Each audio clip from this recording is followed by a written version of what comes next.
Hey guys, so told you I want to get on here and I want to talk about the power of prayer and what made me, and I want to stay on this topic for a little bit, but just different topics. So today is going to be the power of prayer, and this one is going to be about pregnancy or just someone having a baby and not understanding of or just pushing in prayer. Let's put it that way. And when I mean push in prayer, spell out the word push. You get pushed. Pray until something happens. Spells out the word push. That's the reason for it. And because the power of prayer is so deep. And the reason why I say that is because when I got pregnant at a young age.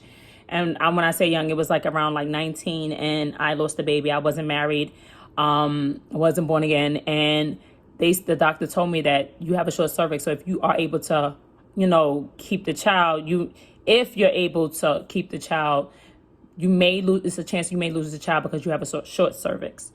And hearing that at 19, not understanding none of that, I still didn't get it. But once I did get married to the husband I am married to now, only been married once, and we tried and I couldn't get pregnant, and it was hard. It is hard to hear that, because it's like you look at everybody else being pregnant, having kids, and then you're waiting and you're not understanding. So I got to the point because my mom always taught me how to pray, and so I was just like, I kept on praying, asking and asking, I prayed, I kept on asking God and asking God. And after a while, you got to get discouraged, but what happened with me is I learned that, to pray until something happens.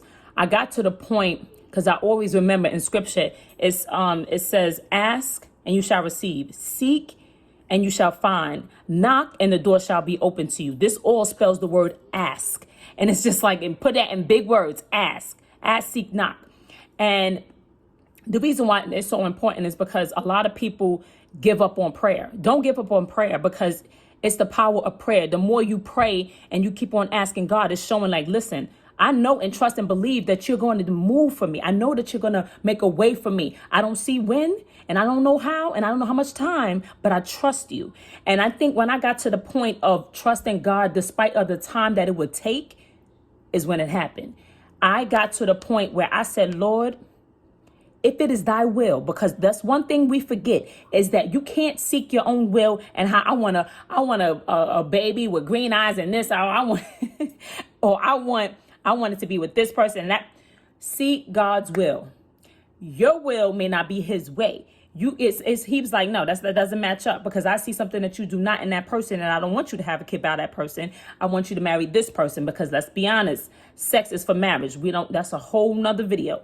But I'm mainly saying that to say this, guys, we have to know that we can ask, seek, and knock, and we can push, and we can pray until something happens.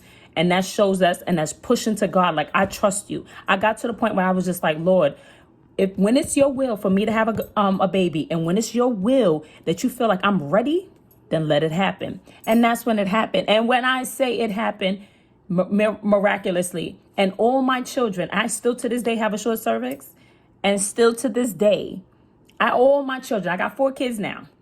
And now I'm on that stop button, Lord. Please, thank you. I love you, but stop no more. But all my kids came out full term.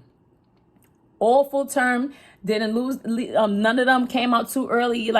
So I'm saying all that to say, guys, believe God, trust God, continue to pray, continue to push, because prayer works. It's just not going to be on your timing, and you got to seek his will, because if it's not his will, it's not going to happen. And this is for those that they saying like, what if you got to get to a point and respect that if God says it's not meant for you to have a kid, or I don't want you to have a kid, you got to get to the point of saying, you know what? I will be comfortable with just me and you, Lord. Because sometimes we're not going to always get what we want. Would you be okay with that? Will you still stand on God? Will you still love him despite if he says no? His no, maybe you may not be able to have your own, but maybe God will bless you where you can adopt. God's way is always perfect. Trust his way, his will, his way, and you will see everything just go perfectly. Even if you don't understand it, and the hardest thing is to wait. But let me tell you, God will perfect everything that concerns you. He loves you more than you think. I know we think too much and like, but if he loved me, he understands. Trust him. Take the time and trust God and push. Pray until something happens. Y'all be blessed.